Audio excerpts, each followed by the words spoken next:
शान्ताणं नमो सिद्धाणं नमो आयरीयाणं नमो अज्जायाणं नमो लोय सवसाहोणम। पंच परमेष्ठी भगवान की जय। 1008 श्री आदिनाथ भगवान की जय। अंतिम तीर्थेश भगवान महावीर स्वामी की जय। आचार्य भगवान गुरुवर श्री विशुद्ध सागर जी महाराज की जय। मुनिषी सुप्रभ सागर जी महाराज की जय। मुनिषी प्रणत सागर जी सौम्य सागर जी महाराज की जय। जय जन बंधुओं, उस मंगल बेला के लिए हम यहाँ एकत्रित हुए हैं जिसका नाम है सम्यक समाधान। सम्यक समाधान एक ऐसा अनूठा लोकप्रिय कार्यक्रम जिसके माध्यम से मन में उठने वाले जो विकल्प है उस विकल्पों का समाधान साक्षात पंचम परमेष्ठी साधु परमेष्ठी के मुखारविंद से हम सभी को प्राप्त हो रहा है। कितने अहोभाग्य के वो क्षण होंगे कि एक विकल्प का आम जिंदगी में भी निवारण होता है तो हम इतना खुश होते हैं। सोचियो, साक्षात साधु परमेष्ठी के मुखारविंद से जब अपने विकल्पों का, अपने मन में उठने वाली जिज्ञासों का समाधान होगा तो कितना वह अहोभाग्य के क्षण होंगे। सम्यक समाधान एक ऐसा प्लेटफॉर्म जिसके माध्यम से देश विदेश के लोग अपने मन में उठने वाले विकल्प जो है वो व्हाट्सएप के द्वारा या यहाँ साक्षात उपस्थित होकर मुनिषी के द्वारा उसका सम्यक समाधान प्राप्त करते हैं। शुरुआत करते हैं आज के उस लोकप्रिय कार्यक्रम सम्यक समाधान के लिए। मुनिषी के चरणों में कोटिशा नमोस्तु करते हुए मुनिषी प्रणत सागर जी महाराज से यह निवेदन करते हैं कि हे स्वामी नमोस्तु नमोस्तु नमोस्तु। आज के इस कार्यक्रम को गति प्रदान करते हुए संचालित करें। नमोस्तु नमोस्तु नमोस्तु। ओम नमः सिद्धेभ्यः। नमः श्रीवर्धमानाय निर्धूतकलिलात्मने सालोकानां त्रिलोकानां यद्विद्यादर्पणायते यद्विद्यादर्पणायते। पंच परमेष्ठी भगवान की परम पूज्य आचार्य भगवंत गुरुवर विशुद्ध सागर जी मुनि महाराज की, परम पूज्य मुनि श्री सुप्रभ सागर जी महाराज की,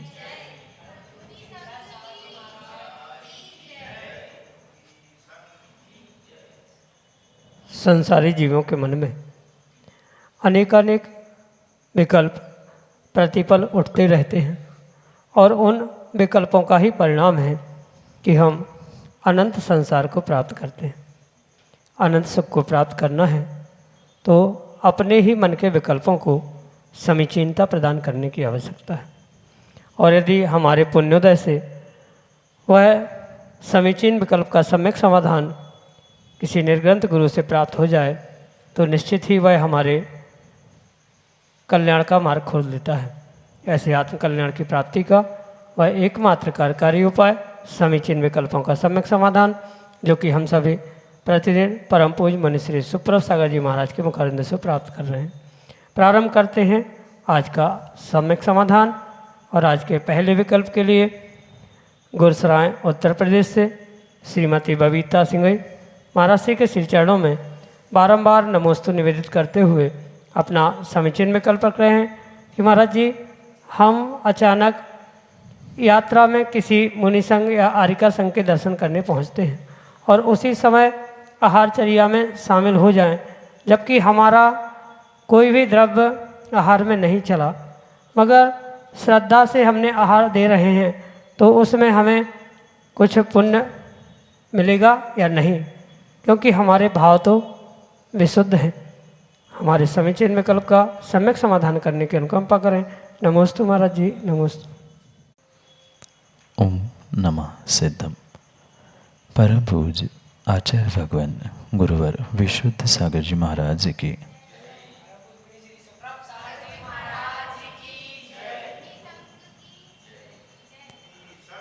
मात्र दान देने की भावना होना या विशुद्ध भावों से कार्य कर लेना इतना पर्याप्त नहीं होता पूर्ण रूप से दान के पुण्य को प्राप्त करने के लिए। क्योंकि जो दान आदि की अनुमोदना होती है वह उन स्थितियों में होती है जहाँ आप दान देने की शक्ति रखते हुए भी, योग्यता रखते हुए, कुछ विषम परिस्थिति है या आपके पास दान देने की, आहार दान करने की अनुकूलता नहीं है, योग्यता नहीं है, ऐसे स्थिति में ही अनुमोदना का पुण्य मिल सकता। जबकि आगम में आचार्य भगवंतों ने कृतकारित अनुमोदना से पुण्य पाप आदि की व्यवस्था अवश्य कही है, पर विशेष बात ये समझना कि दान का पुण्य स्वयं के द्रव्य को देने से ही पूर्ण रूप से मिलता है।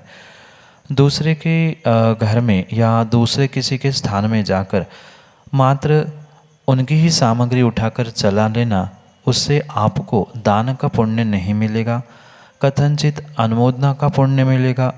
आप शोधन करके मुनिराज, आरिकामा आदि को निर्विघ्न आहार करवा रहे हो, उसका आपको वैयावृत्ति का सेवा करने का तो पुण्य लगेगा, पर वास्तव में दान का पुण्य तभी होता है जब स्वयं का द्रव्य आप स्वयं के हाथ से ही प्रदान करते हो, आहार आदि में मुनिराज आरिकाओं को चलाते।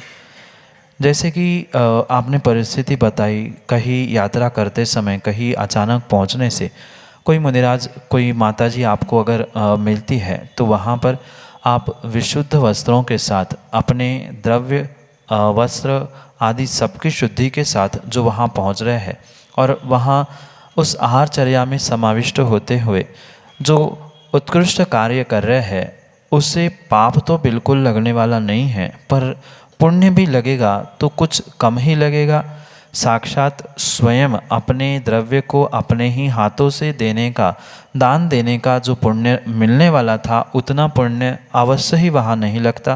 पर पुण्य नहीं भी लगता, पाप लगता है, ऐसी भी व्यवस्था नहीं है। कुछ अंशों में जो आपके विशुद्ध भाव थे, वहाँ दान देने का या उनके निर्विघ्न निरंतर आहार होने का जो आपका अभिप्राय था, उसके निमित्त से आपको कुछ अंशों में पुण्य अवश्य ही लग सकता है। पर वही अगर कुछ ऐसी सूखी सामग्री जो आपके पास हो, आपके साथ हो, ऐसी उस सूखी सामग्री जैसे ड्राई फ्रूट्स है आदि आदि सामग्री, या कोई तत्काल वहीं से हमने कुछ सामग्री, फल आदि खरीद लिए और उसका ही प्रयोग आहारचर्या आदि में हमने कर लिया, तो उसका आपको विशेष फल मिलने वाला है। आप वही उसी चौके की सामग्री उठा के दे रहे हो, आपको दोष नहीं है, पाप नहीं है, पर विशेष फल बिल्कुल मिलने वाला नहीं है। वहाँ मात्र अनुमोदना होगी, वैयावृत्ति होगी, सेवा होगी। आहार दान का पुण्य तो स्वयं के ही द्रव्य को अपने ही हाथों से देने से ही मिलता है, अन्य किसी निमित्तों से दान देने का पुण्य नहीं मिलता। यही आपके लिए सम्यक समाधान। प्रतीक शाह, इंदौर, मध्य प्रदेश से महाराज श्री के चरणों में बारंबार नमोस्तु निवेदित करते हुए अपना समीचीन विकल्प रख रहे हैं कि महाराज जी, जैसे कि हम भोजन कर रहे हैं, भोजन करते हुए जूठे मुँह हैं और कोई आके जय जिनेंद्र बोलता है और हमने उसको जय जिनेंद्र बोल दिया, तो ये सही है क्या? एवं महिलाएं अशुद्धि में भी जय जिनेंद्र बोलती हैं, तो क्या दोष लगता है? हमारे समीचीन विकल्प का सम्यक समाधान करने की अनुकंपा करें। नमोस्तु महाराज जी, नमोस्तु। जय जिनेंद्र का अर्थ एक प्रकार से जिनेंद्र भगवान का जयकार लगाना ही है। जब एक दूसरे के प्रति अभिवादन करते हुए व्यक्ति जय जिनेंद्र आदि कहता है, वहाँ उसे द्रव्य, क्षेत्र, काल, भाव, इन सभी की शुद्धि का ध्यान रखना बहुत आवश्यक है। ये परम सत्य है कि जय जिनेंद्र बोलने में कोई गलत या कोई पाप आदि नहीं लगता, पर ये भी विवेक व्यक्ति को रखने की आवश्यकता है कि कहाँ पर हम खड़े हैं, कहाँ पर जिनेंद्र भगवान को स्मरण करते हुए हम उनकी जयकार लगाते हुए अभिवादन कर रहे हैं। ये सब समझते हुए ही उसका पुण्य या उसका विशेष फल आपको प्राप्त हो सकता। जैसे कुछ विषम परिस्थिति में, जैसे कि आपने कहा कि भोजन करते समय किसी ने आपको जय जिनेंद्र कहा और झूठे मुँह आप जय जिनेंद्र कह रहे हो, तो वह वास्तव में जिनेंद्र भगवान की अभिनय के रूप में ही स्वीकार किया जा सकता। आगम में तो आचार्यों ने इतना तक कह दिया है कि झूठे मुंह व्यक्तियों को बोलना ही नहीं चाहिए। जय जिनेन्द्र तो बहुत दूर की बात है, किसी भी प्रकार से कोई शब्दों का प्रयोग ही नहीं करना चाहिए। बोलते समय, खाते समय पूर्ण रूप से मौन लेकर ही भोजन आदि करना चाहिए, क्योंकि जो झूठा मुंह कुछ ना कुछ बात करता है, किसी भी शब्दों का प्रयोग करता है, जय जिनेन्द्र ही नहीं अन्य भी शब्दों का प्रयोग करता है, तो वह भी कहीं ना कहीं ज्ञानावरणी दर्शनावरणी कर्म के आश्रव के लिए निमित्त ही कार्य करता है। क्योंकि झूठा मुंह शब्दों का उच्चारण करना, ये उन शब्दों का, उन अक्षरों का, उन बीजाक्षरों का एक प्रकार से अपमान ही या अविनय ही रूप स्वीकार करना होगा।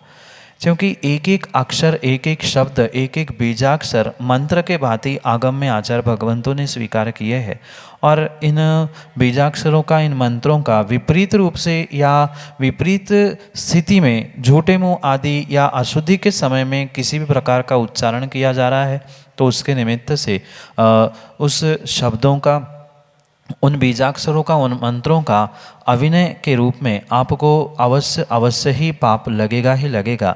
उसमें कोई विकल्प, इसमें कोई भी विचार करने की आवश्यकता नहीं। इसलिए ऐसे अशुद्धि के समय पे हो, चाहे मुख में कुछ ग्रास है, झूठा मुंह है, तो किसी प्रकार से जय जिनेन्द्र भी नहीं बोलना चाहिए। और जैसे आगम में आचार्यों ने कहा, अन्य भी भाषा का प्रयोग भोजन करते समय या शरीर की शुद्धि करते समय, नहाते समय या शरीर के मल का विसर्जन आदि करते समय पूर्ण रूप से व्यक्तियों को मौन रखने की ही आवश्यकता होती है। क्योंकि कहीं ना कहीं अगर झूठे मुंह बात करेंगे तो वह जो मंत्र है, बीजाक्षर है, वह मंत्र बीजाक्षर का पूर्ण रूप से अविनय होने की संभावना है। एक एक अक्षर जैसे अ, आ या क ख ग आदि है, ये सभी बीजाक्षर मातृका यंत्र या मातृका मंत्र के में उसे स्वीकार किया गया है, और इसलिए अगर उनको झूठे मुंह बोला जा रहा है और फिर जय जिनेन्द्र भगवान की ही जयकार भी लगाई जा रही है, तो कहीं ना कहीं जिनवाणी के इन बीजाक्षरों के साथ साथ जिनेन्द्र भगवान की भी अविनय होते हुए दो सुख का, पापों का आप आश्रय बंध कर सकते हैं। इसलिए यह कार्य महिलाओं को अशुद्धि के दिनों में भी और पुरुषों को भी हो या किसी व्यक्ति को भी हो, झूठे मुंह जय जिनेन्द्र या शब्दों का प्रयोग, वार्तालाप आदि नहीं करना चाहिए। आगम में तो आचार्यों ने इतना तक कहा कि महिलाओं को उन अशुद्धि के दिनों में पूर्ण रूप से मौन रहते हुए किसी से संपर्क आदि को प्राप्त नहीं करना, पर कम से कम जय जिनेन्द्र बोलना, भगवान की स्तुति, भगवान का पाठ आदि का उच्चारण तो ऐसे समय पे नहीं करना चाहिए, और झूठे मुंह आदि भी नहीं करना चाहिए। यही आपके लिए सम्यक समाधान। ज्योति जैन विदिशा मध्य प्रदेश से महाराज श्री के चरणों में बारंबार नमोस्तु निवेदित करते हुए अपना समीचीन प्रश्न रख रहे हैं कि महाराज जी, धर्म भावना से रहित होकर धर्म प्रभावना क्या अप्रभावना का कारण है, एवं जीव को कैसे धर्म भावना से सहित होकर धर्म प्रभावना करना चाहिए जो कि उसके लिए भव्यत्व का कारण बने। हमारे समीचीन विकल्प का सम्यक समाधान करने की अनुकंपा करें। नमोस्तु महाराज जी, नमोस्तु। वास्तव में धर्म भावना और धर्म प्रभावना में बहुत अंतर नहीं है, पर जीवों को इसे समझने की आवश्यकता है। क्योंकि धर्म भावना से रहित कभी भी किसी भी प्रकार से धर्म प्रभावना नहीं हो सकती। जैसे वर्तमान में बहुत सारे स्थानों पर, बहुत सारे नगरों में, प्रांतों में ये देखने में आता है कि जो आज वर्तमान में धर्म प्रभावना के नाम पर लोगों को, समाज को धर्म से आगाह करने के नाम पर जो एक अप्रभावना का तांडव व्हाट्सएप, मोबाइल, फेसबुक आदि के माध्यम से चल रहा है, वह वास्तव में धर्म भावना से रहित है। क्योंकि किसने क्या किया, क्या नहीं किया, किसको क्या करना चाहिए था, किसको कैसे सुधार करना चाहिए था, किसकी क्या गलती थी, ये अगर आप व्हाट्सएप पे डालकर ये जताना चाहते हो कि मैं समाज को आगाह कर रहा हूँ, समाज की धर्म की प्रभावना कर रहा हूँ, तो ये कहीं ना कहीं धर्म की प्रभावना नहीं है, अपितु धर्म की अप्रभावना है। क्योंकि वास्तव में आप धर्म की भावना को जानते ही नहीं है। धर्म की भावना तो सत्य, अहिंसा, आचौर्य, ब्रह्मचर्य आदि आदि रूप ही होती है। अन्य किसी भी प्रकार से वह धर्म की प्रभावना या धर्म की भावना नहीं होती। इसलिए सबसे पहले इस सत्य, आचौर्य, अहिंसा आदि भावों को समझना ही धर्म भावना है। और इस धर्म भावना से रहित होकर मात्र वर्तमान में जो चाहे न्यूज़पेपर में हो, व्हाट्सएप, फेसबुक आदि के माध्यम से हो, जो बहुत सारे प्रभावना करने का ढोंग किया जाता है, वह बिल्कुल बिल्कुल अप्रभावना का ही निमित्त होता है। क्योंकि आप तो भले ही सत्य को कह रहे हैं, आपने जो देखा वो कह रहे हैं, पर परम सत्य ये समझना होगा कि ये मात्र आपको ही पता है कि वास्तविकता क्या है, कौन कैसा है, कैसे भेद संघ आदि आदि के निमित्त से होते हैं। पर जो अजैन व्यक्ति है उसको तो इसका कोई भी किसी भी प्रकार से बोध नहीं है कि कौन क्या है, किसका क्या नाम है, सुप्रभ सागर कौन है, प्रणत सागर कौन है, ये नाम उनको नहीं पता। उनको तो मात्र जैन धर्म के गुरु, उनके भक्त आदि आदि ही दिखते हैं। इसलिए ये विशेष बात ध्यान रखें कि कहीं न कहीं ये धर्म भावना यानी अहिंसा, जो आचौर्य, सत्य आदि आदि भावना जो धर्म की कही गई है, उनसे रहित होकर किसी भी प्रकार से धर्म की प्रभावना करना उचित नहीं है। बहुत सारे लोगों ने धर्म की प्रभावना को मात्र दुनिया के सामने धर्म को प्रकट करना इतना ही कहा है, पर जिसके भीतर स्वयं धर्म भावना, धर्म का मर्म नहीं है, वह दूसरों को प्रभावना या धर्म की भावनाओं को विशेष करके कैसे पहुंचा सकते। क्योंकि प्रभावना ही शब्द कह रहा है, प्रभावना जो प्रकृष्ट भावना से युक्त है वही प्रभावना है। पर जहाँ भावना ही नहीं है वहाँ प्रकृष्ट भावना कैसे हो सकती है। इसलिए प्रभावना के लिए एक भावना का आधार होना, धर्म के मर्म को जानना, धर्म क्या है, किसे धर्म कहा गया है, कैसे धर्म बढ़ाया जा सकता है, यही बोध नहीं है तो किसी भी प्रकार से धर्म भावना से रहित होकर धर्म प्रभावना करना होना संभव नहीं हो सकता। इसलिए पहले धर्म के मर्म को समझते हुए धर्म की भावनाओं को समझे कि धर्म क्या है, धर्म की भावनाएं क्या है, व्रतों की भावनाएं क्या है। उनको समझने के साथ ही प्रकृष्ट भावों के साथ, प्रकृष्ट विशुद्धि के साथ जो उसे जनमानस तक पहुंचाने का प्रयास है, वही वास्तव में धर्म प्रभावना होती। आचार्यों ने कहा है कि जो श्रावक है वह इन के इन प्रकार से जो धर्म के प्रति अज्ञान है, उस अज्ञान तिमिर को नष्ट करते हुए जनमानस तक सभी संसार ब्रह्मांड में जैन धर्म की पताका को लहराना, जैन धर्म की भावना को स्थापित करना, यही जैन धर्म की प्रभावना है। जब जैन धर्म की भावना ही नहीं पता तो आप जैन धर्म की भावनाओं को दूसरों तक कैसे पहुंचाओगे, जनमानस तक उस जैन धर्म के सिद्धांत को कैसे समझा सकते। इसलिए पहले स्वयं को प्रकाशित होना होगा, तब जाकर वह दीपक दूसरों को प्रकाशित करता है। बिल्कुल इसी भांति पहले धर्म भावना से स्वयं को ओतप्रोत होना होगा, भरना होगा, तभी व्यक्ति दूसरे के लिए धर्म की प्रभावना, धर्म की व्याख्या, धर्म के सिद्धांत आदि समझाते हुए वास्तव में प्रभावना कर सकता है। अन्यथा प्रभावना के नाम पर वर्तमान में होने वाली मात्र अप्रभावना किसी भी प्रकार से उचित नहीं है। इसलिए पहले धर्म की भावना और भावना के पहले प्रत्यय लगते हुए वह प्रभावना होती है, अन्यथा अप्रभावना ही वह माननी होगी। यही आपके लिए सम्यक समझ। श्रीमती चंदा जैन, भाई वाले बिलीसा मध्य प्रदेश से, महाराज जी के चरणों में बारंबार नमोस्तु निवेदित करते हुए अपना समीचीन विकल्प रख रहे हैं कि महाराज जी, अगर कोई व्यक्ति अपने दान के लिए जो पैसा उपयोग करता है, वह पैसा उसने किसी का दिल दुखाकर कमाया या गलत काम करके कमाया है, तो उसे उस दान का फल मिलेगा या नहीं।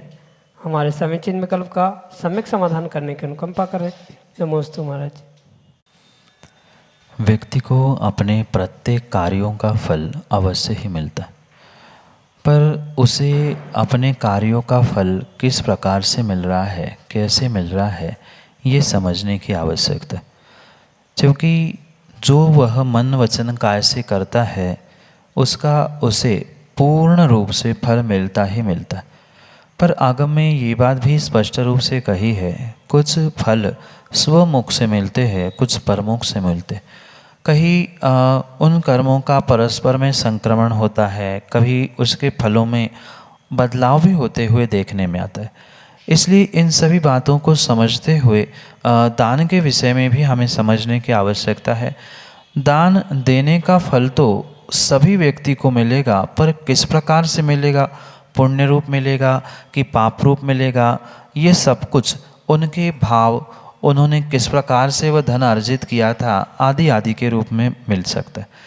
जैसे कि आपको विकल्प है कि किसी व्यक्ति ने किसी का मन दुखा के, किसी को परेशान करते या कहीं ना कहीं दूसरों को दुखी करते हुए धन कमाया है, तो सबसे पहले तो उसने जो अन्य लोगों को दुखी किया है, परेशान किया है, उसके माध्यम से जो उसे सातिश है यानी तीव्र पाप का आश्रय बंद हुआ है, वह बहुत सारा दुख, बहुत सारा पाप उसने पहले ही कमा लिया और फिर उस पाप में से कमाए हुए धन को पुण्य में लगा रहा है, तो पुण्य का भी फल मिलेगा, पर पाप का बहुत सारा फल और पुण्य का थोड़ा सा फल, अल्टीमेटली जो रिजल्ट सामने आएगा वह मात्र पाप के रूप में ही फलीभूत होगा।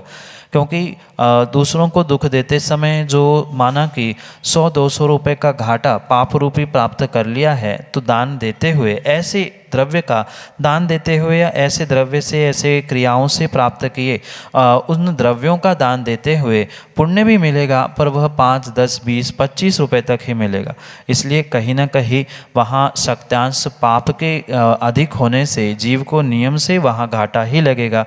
पुण्य तो मात्र और मात्र उसे स्वयं के द्रव्य को विवेक पूर्वक कमाए गए धन से ही दिए गए दान से लग सकता है।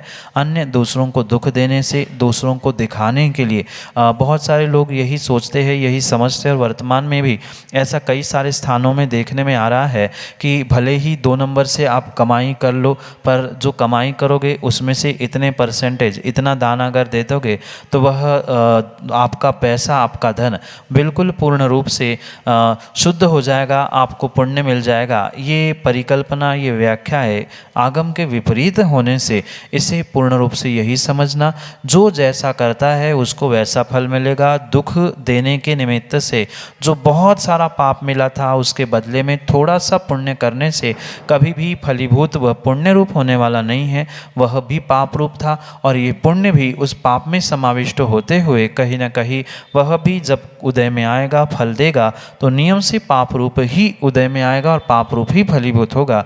इसलिए ये कार्य करना किसी भी प्रकार से आगम के उचित नहीं है। ये विशेष ध्यान रखें, जितना जितना वह धन संपत्ति को विवेक पूर्वक और कहीं न कहीं पुण्य के निमित्त से या सावधानी से कमाता है, दूसरों को दुख परेशानी दिए बिना कमाता है, उस धन का दिया हुआ दान विशेष फलदायी होता है। इसका भी फल देगा, पर वह विपरीत ही फल देगा। यही आपके लिए सम्यक समझ। श्रीमती रुचि जैन, विदिशा मध्य प्रदेश से, अगले समीचीन विकल्प के लिए। नमोस्तु महर्षि, नमोस्तु महर्षि। मेरा प्रश्न है कि जैसे पूर्वजों के नाम से प्रतिमा जी विराजमान करवाते हैं, उनके नाम से दान पुण्य करते हैं, तो उनके नाम से करना चाहिए या जो है उनके नाम से करना चाहिए? महर्षि कृपया मेरे विकल्प का सम्यक समाधान कीजिए। नमोस्तु महर्षि। माँ, जैसे कि मैंने अभी दान के विषय में समझाने का प्रयास किया, वहाँ दान और दान की व्यवस्था को हमें बहुत विवेकपूर्वक समझने की आवश्यकता है। किसी भी प्रकार से दूसरों के नाम से दिया गया दान, जैसे कि पूर्वजों के नाम से हो या अन्य भी किसी के नाम से दिया गया दान, उन जीवों को पुण्य रूप फलीभूत हो नहीं हो, ये कोई ज़रूरी नहीं है। क्योंकि बहुत सारे जीवों की ये मान्यता होती है कि अमुक व्यक्ति का स्वर्गवास हो गया, वो चले गए, तो उनके नाम से हम दान पुण्य कार्य करेंगे तो उनकी आत्मा को शांति मिलेगी, उनको पुण्य मिलेगा। उन्होंने तो इस पर्याय को छोड़ दिया। अब इस पर्याय से उनका कोई भी नाम से या किसी भी प्रकार से संबंध नहीं बचा। इसलिए आप चाहे उनके नाम से दान दे दो, पुण्य कर लो, प्रतिमा आदि जी विराजमान कर लो, उनका उसको किसी भी प्रकार से उन जीवों को जो स्वर्गवासी हो चुके हैं, उनको पूर्वजों को किसी प्रकार से पुण्य मिलने वाला बिल्कुल भी नहीं। जो दे रहा है, जिसकी संपत्ति, जिसका द्रव्य उसमें लग रहा है, पूर्ण रूप से उसको ही उसका फल मिलेगा। नाम चाहे किसी का भी लगा क्यों ना हो, उसमें कोई दोष नहीं है। पर वर्तमान में ये प्रतिमा आदि विराजमान करते समय बहुत सारे विद्वानों का ये कहना है कि उस प्रतिमा पर नाम आदि अंकित करते समय स्वर्गीय यानी जो स्वर्गवासी आदि हो चुके हैं उनका नाम अंकित नहीं किए जाते। भले ही आपका अभिप्राय उन्होंने दिए हुए धनराशि का प्रयोग करने के कारण से उनका नाम आगे करने का अभिप्राय क्यों ना हो, पर यह पक्का मान ला आज वर्तमान में वह धन पैसा आपके पास है, आपके मालकी का है, इसलिए वह दान का पुण्य अगर आपने अच्छे भावों से दिया है तो वह आपको ही लगेगा, अन्य दूसरे को नहीं लगेगा। और श्रेष्ठतम काम व्यक्ति को यही करना चाहिए, जब हमारा ही धन है तो हम अपने ही नाम से या जो सामने व्यक्ति है उनके ही नाम से क्यों ना करें, क्योंकि जो चले ही गए हैं उनके नाम से जब उन्हें पुण्य लगना ही नहीं है तो उनके नाम से दान आदि देकर उनके नामों को सबके सामने रखने से क्या फल मिलने वाला है। ठीक है, एक आदर, एक सम्मान, एक विनय के रूप में उनके नाम को अपने के साथ जोड़ दिया तो कोई दोष नहीं है, पर ये पुनः कह दूं कि उनको आपके दान पुण्य का कोई भी फल किसी भी परसेंटेज में मिलने वाला ही नहीं है।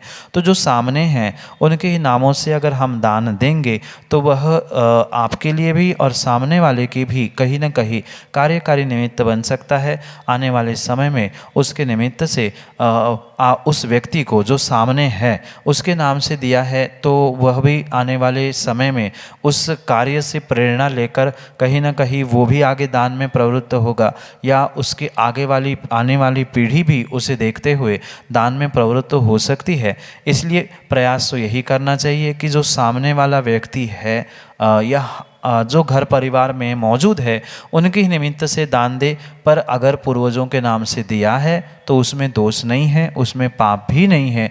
देने में कहीं से कहीं तक कोई दोष, कोई पाप नहीं है, पर फिर भी अगर सामने वाले व्यक्ति के नाम से और स्वयं के भी नाम से दे दे तो कोई दोष भी नहीं होना और कोई उसमें ऑब्जेक्शन भी नहीं ले सकता।